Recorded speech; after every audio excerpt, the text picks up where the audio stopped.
করেছি, আপনারা সবাই ক্ষমা দৃষ্টিতে দেখবেন এবং আমরা অবশ্যই আপনাদেরকে ইনভাইট করব। এটাই আর আমাদের কি হচ্ছে প্ল্যান, এখনই প্ল্যানিং করছি আমরা হানিমুনে কোথায় যাবো, এইটুকু বলে মালদ্বীপে যাব। হ্যাঁ, মালদ্বীপে যাব। আর কিছু আমি মানে এতটা এক্সাইটেড, যাকে এতদিন আমি আয়নাতে দেখেছি বা ভিডিওতে দেখেছি বা আমার স্বপ্নে দেখেছিলাম, আজকে আমি তাকে হুবহু আমার বউ করে যে পাবো, এটা মানে কল্পনার বাহিরে। বিশ্বাস করবেন কিনা জানি না। এখন আবার তুমি কি আমার বউ হবা? সারা জীবন তোমাকে বুকে রাখবো আমি আগলিয়ে। বলো একবার, ভালোবাসে আমাকে? বলো। কি কিছুই বলবে না, কারণ জোর করে বিয়ে করতেছি। প্রথমে রাজি ছিল না। আমি বলছি আমাকে যদি তুমি না পাও তাহলে আমি দুর্ঘটনাটা ঘটাই ফেলবো। হারপিক নিয়ে বসেছিল। হারপিক নিয়ে বসেছিলাম এই আর কি। বাট আমি কিন্তু সবাই তোমার থেকে হচ্ছে অনেক কিছু চেয়েছে। তোমার বাড়ি চেয়েছে, তোমার গাড়ি চেয়েছে, মেহেদী শুভ ভাইয়া তোমার থেকে হচ্ছে তোমার সেই আমি গাড়িটা চেয়েছে। আমি তোমার থেকে কিছু চাই না, আমি তোমার থেকে শুধু এইটুকুই চাই, সারাটা জীবন তুমি আমাকে ভালোবাসবে। বুঝতে পেরেছো? এখন বলো, তুমি আমার কুড়ের ঘরে কি সুখে থাকতে পারবা? বলো। কুড়ের ঘর কিচ্ছু বলবে না। তো কবুল করার সময় তো তুমি 1 ঘন্টা 2 ঘন্টা লাগাই ফেলছো, আর এখনো যদি মানে কিছু না বলো তাহলে আমাদের সংসার কিভাবে টিকবে বলো তো? লাইলা, আমি কিন্তু সব পাই গেলাম, বলতো না কবুল? 3 ঘন্টা না লাগছে। হ্যাঁ, এখন সবার সামনে করে দিই। আচ্ছা যাই হোক, কবুল বলবে না। আর আমাদের হচ্ছে আরেকটা প্ল্যান চলতেছে। আমরা সবাই একটা আয়োজন করব, হুটহাট করে আমাদের কাবিন হয়ে গিয়েছে, যার কারণে সিম্পলি একটা আমি সাজ দিয়েছি। আর ইনশাআল্লাহ ভালো কিছু হবে এবং অতি শীঘ্র আপনারা এই 1 বছরের মধ্যে সুসংবাদ পেয়ে যাবেন। কেমন? লায়লাকে তুমি কিভাবে করলে? লায়লাকে আমি অনেক আগে থেকেই ভালোবাসতাম। আমার কলিজার টুকরা, আমার জান, কলিজার টুকরা, আমার প্রাণ। আমার হৃৎপিণ্ড থাকে বাম পাশে না, বাম পাশে আছে, আর ডান পাশে হচ্ছে ও আছে। ঠিক আছে? সবাই তো বলে যে এটা আপনার বন্ধুর গার্লফ্রেন্ড ছিল, বন্ধুর বউ ছিল। বন্ধুর বউ ছিল। বন্ধুর বউকে কিভাবে আপনি লাইফ পার্টনার হিসেবে চিন্তা করলেন? লাইফ পার্টনার হিসেবে আসলে একটা কথা আছে না, যেমন একটা কথা আছে, একটা বাক্য আছে, যে তোমাকে ভালোবাসে তাকে যদি না পাও তাহলে বলবো কি, হ্যাঁ, তুমি যাকে পাওয়ার জন্য কান্না করছো, তোমাকে পাওয়ার জন্য আরেকজন কান্না করছে, এটাই হয়তো বা বিধাতার নিয়ম। আমি কিন্তু যাকে ভালোবাসছিলাম তাকে কিন্তু পাই নাই, হুটহাট করে সে আমার লাইফে চলে আসছে। এখন আমি বিন্দাস, চিল চিল, বিয়ার সানাই বাজা। ও কি খুশি আজকে, হ্যাঁ। ও কি এত খুশি। ও একটা ইন্টারভিউতে শুনছিলাম যে সে বলছে আমি নাকি তার জীবনের ফার্স্ট লাভ। আমি শুনে তো আকাশ থেকে পড়ছি, আমি বলি, কি বলে এগুলা? ওকে সেই ছোটবেলা থেকে দেখতেছি গোল্ডেন কালার করে একজনের সাথে আশেপাশে ঘুরে বেড়াচ্ছে। ও আবার কবে আমার প্রেমে পড়লো? মানে আমি কি এতটাই ছোট, তুমি আমাকে বাচ্চা বানায় ফেললা? না, ও বড় আছে। হ্যাঁ, আমি কিন্তু অনেক বড় আছি, আমার দাড়ি হয়েছে, হয়তো বা হচ্ছে আমি একটু ইয়াং। জামা হিসেবে ভালো কে? হ্যাঁ, জামা হিসেবে ভালো কে? মামুন নাকি বিডি ইমরান? হ্যাঁ, অবভিয়াসলি আমি। হ্যাঁ? ঠিক আছে, আমি তো একদম কাগজ কলমে লায়লাকে বিয়ে করছি। শুনতে চাই। লায়লা আপু আজকে কথা বলা ভুলে গেছি। কেন? মানে বিয়ের সাথে কথা বলে আজকে গেছে? আজকে হ্যাঁ, কথা বলে লিপস্টিক নষ্ট হয়ে যেতে পারে, যেহেতু কোটি টাকার ও টাকা দিয়েছে আজকে। ও আমার ড্রেস কিনে দিয়েছে, ও আমার গহনা কিনে দিয়েছে, ও আমাকে পার্লারে নিয়ে আসছে। আমি কিন্তু ড্রেসটা কোথায় থেকে জানি কিনলাম, গহনাটা ওই যে হ্যাঁ হ্যাঁ, ও এটা ও পেজ গহনা থেকে। কিনেছে, ও ড্রেস কিনেছে, ও আমাকে পার্লারে সাজাতে নিয়ে আসছে। এন্ড এটা হচ্ছে কোটি টাকার মেকআপ, সো আমি কথা বলে লিপস্টিক নষ্ট করতে চাই না। এখন তুমি বিষয়টা কিন্তু হলো যে একটা জিনিস, সব কথাই হয়েছে, কিন্তু জামা হিসেবে সেরা কে? বিডি ইমরান নাকি? এটা ওই বলুক ওটা। অবভিয়াসলি আমি, বিকজ হচ্ছে ও কিন্তু এতদিন হচ্ছে মানে ওর মানে যে যারা ওর লাইফে আসছে ও কিন্তু টাকা উড়াইছে ওদের পিছনে, বাট আমি এরকম না, আমি কিন্তু তোমার ও টাকা পয়সা খরচ করেই আমাকে এরকম এখানে বানাইছে। নিয়ে আসছে। কত টাকা খরচ করে বানাইছে? অনেক- এটা বলার দরকার অনেক নেই। অনেক এ বিয়ে টাকা থাকবো খরচ। কয়দিন? হ্যাঁ, সারা জীবন। বিয়ে করার পর কি মানুষ বিচ্ছেদ হওয়ার জন্য বিয়ে করে? সারাটা জীবন থাকবে। কয় কবলে বিয়ে করছে? কথা সত্যি। এটা আমি বলা, কয় কবুল কেন, মুসলমানরা কয় কবুল বলে? থাকেন না। আমি জায়গা না, এটা কেন? থাকেন না। যাবে কেন, এখানে আসো। কয় কবুল বলে, বলছি আমরা মেহেদী, কবুল। আসলে মেহেদী কি অন্যায় ছিল? মেহেদী কি ভুলটা করেছিল যেটার মেহেদী কি? জন্য- আমিও চিনি না। কদিন আগে মেহেদী বিয়ে করলে কি? 2 কোটি টাকা কাবিনে নাকি যেন? ওটা একটা ভাইরাল শুট ছিল। ব্রাইডাল ওটা ওটা ছিল ব্রাইডাল শুট, আর এইটা হলো বিয়ে। আসল বিয়ে। হ্যাঁ? সবকিছু আমার লাইভে আছে, এই সবকিছু আছে। মুহূর্তে মেহেদীকে মনে পড়ছেই না। ওরে বাবা, ডিসগাস্টিং। ছোট লোকদের কথা এখানে কেন বলে? মানে আমি কি ওকে পাশে রেখে আরেকটা পুরুষ মানুষের কথা বলতে পারি? আপনি এমনি বলেন। এই মেহেদির কথা বাদ দিবেন প্লিজ, আমি খুব রাগ হয়ে যেতে। 4 নাম্বার না 5 নাম্বার? কে, আমি? হ্যাঁ। না, আমি প্রথমত কিন্তু আমি কিন্তু সবার আগে ওকে লাভ করতাম, হ্যাঁ, সিরিয়াসলি। মানে এটার আগে, মামুনের আগে? হ্যাঁ। আপনার কারণে কি মামুন লাইলার জীবন থেকে গেছে? না, আমি এটা হয়তো আমি বিধাতা একটা রাখছে। জিনিস বলি, ও হচ্ছে সব মানুষের সংসার ভাঙার কারিগর। যতগুলো সংসার দেখবেন, যতগুলো কাপল দেখবেন, সব ভেঙে গেছে হচ্ছে ইমরানের কারণে। কিন্তু তোমার আর আমার সংসার কেউ ভাঙবে না প্রিয়তমা। তুমি যদি শক্ত মনে থাকো আমাকে আঁকড়ে ধরে, ইস, ঠিক আছে? তো এখন যেটা হয়েছে যে আমার যত রিলেশন ছিল সবই ওর কারণে ভেঙে তা গেছে। আমরা তো ভালোবাসার প্রমাণ চাই এইখানে ক্যামেরার সামনে। আর কি হ্যাঁ। প্রমাণ হবে? অবশ্যই। সুন্দর করে ঘুরলি দেয়, হ্যাঁ। তারপরে আমি ওই যে বললাম, না, ও আমি এখন খুবই আমি টায়ার্ড। ওগুলো গুলি হ্যাঁ, ওর হয়ে প্রেশারটা গেছে। হাই হয়ে গেছে। ওর প্রেশারটা অনেক হাই হয়ে গেছে। প্রেশার হাই হয়ে যাওয়ার অনেক কারণে। হয়ে কিন্তু আমরা ইয়ে করতে পারি, একটু রোমান্টিক মুডে থাকতে হ্যাঁ, পারি। রোমান্টিক মুডই তো দরকার, আমরা তো সেটাই চাই। এই যে দেখাচ্ছি, দেখি ভাই, একটু পিছনে। হ্যাঁ ভাই ভাই। ঠিক আছে? হ্যাঁ। আমার শরম করি। কি সুন্দর মুখ, কি সুন্দর চেহারা, কি সুন্দর হাসি। আই হাই রে, যেন আমি তোমাকে অনেক ভালোবাসি। ঠিক আছে, আসো, ধরো একটা গান চালে ফিলিংস এ নাচা যেত। আমি নাচতে ভাই, পারি। গান চালান তো একটা গান ধরুন ভাই। তুমি নাচো। পরে যাই। হ্যাঁ, তুমি নাচো। আমার মাথা চক্কর দিচ্ছে, আমি ফটো এই কেন তুমি আমাকে পেয়ে কি আনন্দে আত্মহারা হয়ে অজ্ঞান হয়ে যাবে? না, আমি শুট করতে করতে অজ্ঞান হয়েছি। শুট করতে করতে। আচ্ছা ঠিক আছে গাইস, আজকের আজকে আমরা- আজকের লুকটা নিয়ে একটু জানবো, কারণ আজকে চমৎকার একটু লুক দিয়েছে আপনাকে এবং আপনাকে। এই লুকটা নিয়ে একটু জানবো। আজকের লোকটা হচ্ছে আমাদের মৌসুমী গ্ল্যামার ওয়ার্ল্ড বিউটি পার্লারে আমরা এসেছি একটা সাজ দেওয়ার জন্য, ইনশাআল্লাহ পাকিস্তানি ব্রাইডাল শুট। ঠিক আছে, আর অসংখ্য ধন্যবাদ যে আমার লাইলাকে এতটা সুন্দর করে তারা প্রেজেন্ট করেছে। জাস্ট ওয়াও, মানে কি বলবো, ও যে মেকআপ করছে বোঝাই যাচ্ছে না। অন্য সব পার্লারে দেখতেছি যে মেকআপ করে ভূত বানায় ফেলে, দেখলেই ভয় পাওয়া যায়, বাট ওর দিকে আমি তাকায় থাকলে মনে হচ্ছে না, অনেক সুন্দর করে সাজাচ্ছে। আর অসংখ্য আজকের অসংখ্য মতো ধন্যবাদ। বিদায়। আচ্ছা, ভালো থাকবেন, সুস্থ থাকবেন। হুটহাট প্ল্যান হয়েছে, আমি জানি যতদূর।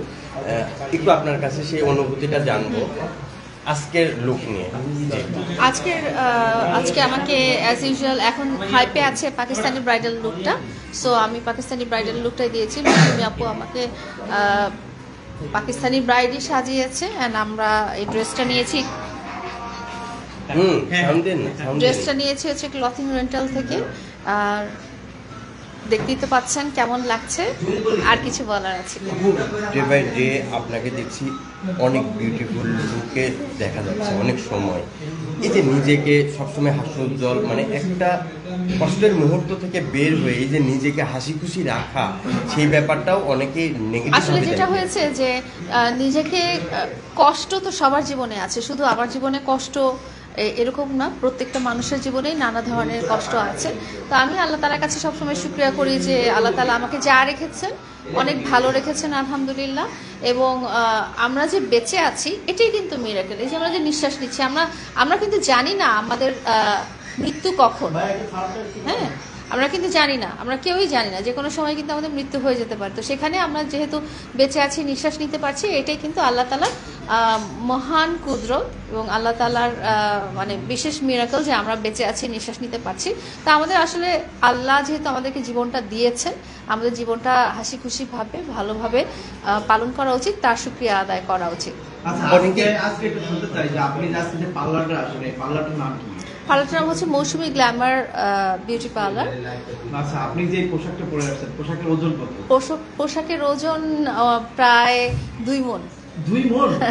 আচ্ছা, আপনি যে গলার ওজনও ওইরকমই, অনেক ভারী, আমি নড়তেই পারছি না। মানে আমি চিন্তা করি যে বউ যারা অ্যাকচুয়ালি সাজেন তাদের কত কষ্ট সহ্য করতে হয়, কত ঘন্টা ধরে পার্লারে বসে থাকতে হয়, কত ঘন্টা ধরে এই ভারী একটা ড্রেস পরতে হয় এবং হাসি খুশি ভাবে ছবির জন্য পোজ দিতে হয়। বলেন আপনার আপু, কোশ্চেন। আপনি যে গহনাটা পরছেন, এই গহনাটা আসলে কোন ব্র্যান্ডের এবং কত টাকা? এটা আসলে আমাকে যিনি মেকওভার দিয়েছেন উনি ডিটেলসটা বলতে পারবেন। আমার এই মুহূর্তে আপনি যদি ঠিক জানেন কিনা, কত টাকা দাম হতে পারে? আমি এই মুহূর্তে বলতে পারছি না। পোশাকটার দাম? বাট ওইগুলো সবই অনেক এক্সপেন্সিভ ড্রেস, এগুলো সবই হ্যাঁ, এগুলো অবশ্যই খুবই এক্সপেন্সিভ ড্রেস এবং গহনাও খুবই এক্সপেন্সিভ। এগুলো যেহেতু শুটের জন্য আনা হয়েছে, সো যারা দর্শকরা দেখবেন, দর্শকরা কিনবেন, দর্শকরা চুজ করবেন, এক্সপেন্সিভ ড্রেসই আনা হয়েছে। সত্যিকারের বিয়েটা কবে করবেন? তারিখটা জানো? আর করবো না। জীবনে আর বিয়ে করবো না। বিয়ের স্বাদ মিটে গেছে। বিয়ের স্বাদ মিটে গেছে অনেক আগে। অডিয়েন্সরা সবসময় বলে যে আপনাকে 10 বার 12 বারও দেখবো আমরা বিয়ের আপনারা তো অনেকবার আমাকে ব্রাইডাল শুটে দেখেছেন এবং আরো অনেকবার ব্রাইডাল শুটে দেখবেন আশা করি। তো আপনারা সেখানে মানে সত্যিকার বিয়ে হয়ে যাওয়া না, এটা একটা প্রমোশনাল একটা প্রমোশনাল অ্যাক্টিভিটিস এবং এটা হচ্ছে ব্রাইডাল শুট। এখানে সবই প্রমোশনাল, যেমন ফটোগ্রাফিটাও প্রমোশনাল, ড্রেসটাও প্রমোশনাল, গহনাটাও প্রমোশনাল, মেকওভারটা প্রমোশনাল। সেটা রিয়েল বিয়ে না, বাট আমরা কেন করি প্রমোশনটা সেটা হচ্ছে যে এখন কিন্তু বিয়ের সিজন, এখন হিন্দু বিয়ের সিজন, মুসলিম বিয়ের সিজন। এখন আপনারা যারা সাজতে চাচ্ছেন বা যারা ড্রেস নিতে চাচ্ছেন বা যারা গহনাগাটি নিতে চাচ্ছেন, তারা বুঝতে পারবেন যে এই ধরনের একটা লুক দিতে পারি বা এই ধরনের একটা ড্রেস পরতে পারি বা এই ধরনের একটা গহনা পরতে পারি। আপনি ড্রেসের ওজন কত আবার একটু বলবেন? এই যে বললাম 2 মনের মতো। 2 মনের মতো আপনি কি সেটা নিয়ে হাঁটতে পারবেন? না, হাঁটতে পারতেছি না। আপনার নিজের ওজন কত? আমার নিজের ওজন যথেষ্ট অনেক, আমি তো মোটা সোটা মানুষ। আপনার ওজন আপনি মাপেন না? হ্যাঁ, এটা আপনাকে বলবো কেন? না না, দর্শক কেউ জানতে চায়নি, কেউ লিখেই নেই। আপনার শারীরিক ইসের ওজন বেশি। ড্রেসের ওজন বেশি। ড্রেসের ওজন বেশি। মানে আপনি তাহলে আপনার 2 মন মানে বুঝেন 80 কেজি, তার মানে আপনার 80 হয় না, না? না, অবশ্যই হয়নি। হ্যাঁ, আপনার কি মনে হয় যে আমি কি হাতি? মোটা সোটা বুঝলাম, কিন্তু সেই জন্য কি আমি হাতি বা জলস্থি? আপু মনের দিক দিয়ে আপনার বয়স মনের দিক দিয়ে আমার বয়স হচ্ছে, আমি যখন যার সাথে থাকি তার মতোই। যখন আমি ছোট বাচ্চাদের সাথে থাকি আমার বয়স একদম ওই পিচি বাবুদের মতো হয়ে যায়। আমি যখন কিশোরীদের সাথে থাকি তখন আমি তাদের মতো। যখন আমি আপনাদের মতো মানুষদের মতো কাছে থাকি তখন আমার মনের বয়সটা আপনাদের মতো। যখন 20 বছর 15 বছর বা 30 বছর বা 25 বছর তাদের সাথে- আমি যার সাথে থাকি তার মতোই আমার মনের এইজটা তার সাথেই ওরকমই অ্যাডজাস্ট হয়েছে। হ্যাঁ, এই অ্যাটাচটা করেন কিভাবে? এই কারণে। এটা আমি চিন্তা করি যে আমি যে মানুষটার সাথে কথা বলবো সেই মানুষটাকে আমি সর্বোচ্চ প্রায়োরিটি দেব। আমি যদি আজকে আপনাকে একটু টাইম দিই, তার মানে আমি আপনাকে সর্বোচ্চ প্রায়োরিটি দিয়েই টাইমটা দিব। সেই প্রায়োরিটিটা আমার কখন হবে? যখন আপনার সাথে আমার মেন্টালিটি অ্যাডজাস্টমেন্টটা হবে। আবার আপনার সাথে আমার মেন্টালিটি অ্যাডজাস্টমেন্ট করতে হলে আপনি কি অবস্থানে আছেন সেটা আমার জানা খুব জরুরি। হ্যাঁ, তখন আমি বুঝে নিব যে আপনার বয়স এখন ধরেন আপনি মাঝ বয়সী বা আপনি কিশোরী বা আপনি যুবতী বা আপনি একদম শিশু। আমি একটা ছোট বাচ্চার সাথে যে যদি আমি একটা অ্যাডাল্ট ভাব ধরি, বাচ্চাটা আমার সাথে কমফোর্টেবল ফিল করবে না। হ্যাঁ, তো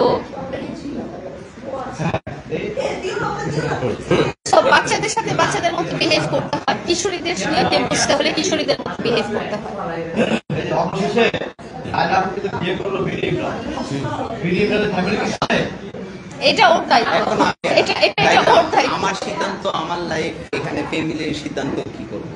ইমরান, আমরা জানি কয়েকদিন আগে আপনি বিয়ে করেছেন, আর ওর বিয়ের কোনো অনুষ্ঠানে ছবি আপনারা আজ পর্যন্ত দেখেছেন? ওর বিয়ের কোনো দাওয়াতে কি গিয়েছেন বা ওকে কখনো বর সাজায় দেখেছেন? কিছুই তো হয়নি। কিছুই মানে যারা বলে যে বউ ব্যবসায়ী, বউ ব্যবসায়ী, নর্মালি বিষয়গুলো করার জন্য একটা ও ব্যবসা, তাহলে আপনাদেরকে আমরা কি বলবো? আপনারা কি সংবাদ ব্যবসায়ী? Right. বাহ, দেখছেন বিয়ে করতে না করতে লায়লা ইমরানের প্রতি কি টান হয়ে গিয়েছে। এই কাজটা কি মামুনির জন্য ছিল? আমার সবার জন্যই মানে সবার জন্যই যথাযোগ্য রেসপেক্ট আছে। ইমরানের জায়গায় ইমরান, অন্য মানুষের জায়গায় অন্য। এই যে আপনি বিডি ইমরানকে বিয়ে করলেন, মামুন যদি এই ভিডিও দেখে তখন মানে কবে না যে এই কামটাই ঘটাইছে, ওর কারণে আমার লায়লা আমার কাছে গেছে। এগুলো আসলে অতীত, কিন্তু অতীত। হ্যাঁ, অতীত কিন্তু কখনো প্রেজেন্টে আসে না বা ফিউচারে আসে না। যেই মুহূর্তটা চলে যায় সেটা চলেই যায়, সেটা আর আসে না। আপনি দেখে শুনে একটা সেলিব্রিটি, হ্যাঁ, বিডি ইমরান চিনে না ওয়ার্ল্ডের কেউ কমই, সবাই চিনে, বাংলাদেশ চিনে। দেখে শুনে একজন সেলিব্রিটিকে বিয়ে করলেন, এটা ছাড়া অন্য কারোতে বিয়ে করতে পারতেন নাকি? প্রেমে আপনাকে এমন ভাবে আঁকড়ে ধরছে যে তারাই বিয়ে করা লাগলো? এইটার উত্তর ওই দিবে। আচ্ছা ভাই বলেন তো। ও যোগ্য একজন মানুষ খুঁজছিল, মনের মতো একজন মানুষ খুঁজছিল, যার কারণে আর কি এখন সিদ্ধান্ত নিয়েছে যে প্রপারলি ভাবে A to Z আমি পারফেক্ট আছি তার জন্য, তার লাইফের জন্য, যার কারণে সে আমাকে বিয়ে করতে বাধ্য হয়েছে। আর আমি ওইরকম ভাবে তাকে কেয়ার করেছিলাম। সারাদিন ও আসলে মানুষকে মেয়েদেরকে পটাইতে পারে। ওর যে এতগুলা গার্লফ্রেন্ড, হ্যাঁ, এগুলো ভয় লাগে এত। ও মেয়েদেরকে পটাইতে পারে আমি সব ছেড়ে দিছি, তুমি শর্ত দিছিলাম আপু যে কোন- আজকে একটা হ্যাঁ আমি কথা বলছি আমি যার লাইফে আছি তার লাইফে আশেপাশে কোনো মেয়ে থাকতে পারবে সব না। ছেড়ে দিয়েছি। আচ্ছা এবার আজকে গান একটা হবে, সত্য ঠিক কথা আছে, এবার বলবেন, গান সত্য চালাবো, কথা বলবেন একটা। দুজনের একটু রিয়েল লাইফে আপনাকে কতজন প্রেমের প্রস্তাব দেয় এখনো? একজন ওই যাকে দেখেছেন সেই একমাত্র ছাড়া আর জীবনে কেউ কোনোদিন আমাকে প্রেমের প্রস্তাব দেয় না। নাম নাম বলা যাবে না। ইমরান নাকি মামুন? এখানে আমি আছি মানে আমি। আচ্ছা আমি আপুকে ধরো আসতে পারি, আমরা দেখতে গান ধরি। না না না আমরা আমরা আজকে আমি আমি আজকে না না না আমি ভিডিও টিডিও করে আমি ছাড়ি। আচ্ছা এবার না। ঠিক আছে এই কি গানে নাচবো? গান ধরি, গান ধরি।